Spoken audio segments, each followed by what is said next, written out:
جو کوفے کے رہنے والے تھے، تاریخ یہ کہتی ہے کہ ان کا عقیدہ، ان کا خیال کچھ اور تھے، لیکن جب میرا مولا نے جناب علی اکبر کو بھیجا تھا اور بلایا تو جناب زہرقین نے اپنی جان کی قربانی پیش کی۔ یہ سب اور سب آل محمد کے اخلاق اور ان کے تہذیب سے متاثر تھے۔ انہیں یقین تھا انسان اپنی جان یوں ہی نہیں دیتا، ان کو یہ یقین تھا کہ ان کے قدموں پہ موت نہیں ہے، صبح قیامت تک کی زندگی ہے۔ حسین حیات تقسیم کرنے والے کا نام ہے، حسین زندگی دینے والے کا نام ہے۔ وہ نام تاریخ میں دب گئے، کوئی ذکر نہیں کر سکتا، فنا ہو گئے، زمانے نے مٹا دیا، بڑے بڑے لوگ آئے چلے گئے، لیکن وہ کردار جو آل محمد سے وابستہ ہو گیا اور اس نے آل محمد کے کردار کو آگے بڑھایا تو زمانہ ختم ہو گیا، کردار آج بھی زندہ ہے، وہ اخلاق آج بھی زندہ ہے، وہ معیار آج بھی زندہ ہے۔ کربلا نام ہے ہر دور میں مظلوم کے حمایتی بنتے، بے کس، مجبور، غریب، لاچار، جس کا کوئی نہ ہو، حسین نے کہا آؤ میرے پاس، ہم تمہیں حوصلہ دیتے ہیں، خبردار مفلسی اور غربت اور لاچاری میں باطل کے سامنے نہ جھکنا، خوددار رہنا، غیرت کے ساتھ رہنا، حق سے وابستہ رہو گے تو زمانہ تمہیں مار نہیں سکتا۔ یزید فنا ہو گیا، قبر کا بھی نشان نہیں ہے، وہ سارے ملعون اور سارے ملائین فنا ختم ہو گئے، لیکن یہ 72 شہید اعظم کے ساتھ تھے، سید الشہداء کے ساتھ تھے، آج بھی تاریخ میں چمک۔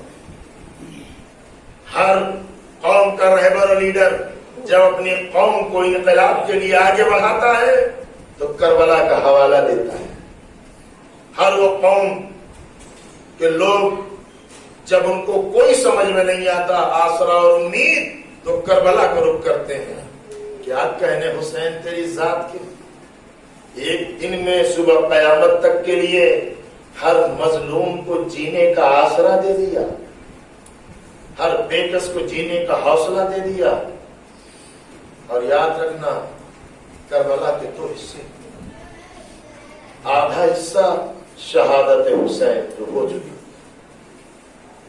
اور نصف مرحلہ شہزادیوں کی اسیری، سروں کنوں کے نیزہ پہ بلند ہونا، چھوٹے چھوٹے بچوں کا ماؤں کے ساتھ سفر کرنا اور رازیوں میں گر کے دنیا سے چلے گا۔ یہ کربلا کا وہ حصہ ہے جس نے کربلا کے پیغام کو عام کیا ہے۔ میرے عزیزوں، کسی نے سید سجاد سے مدینے میں پوچھا مولا آپ کب تک روتے رہیں گے؟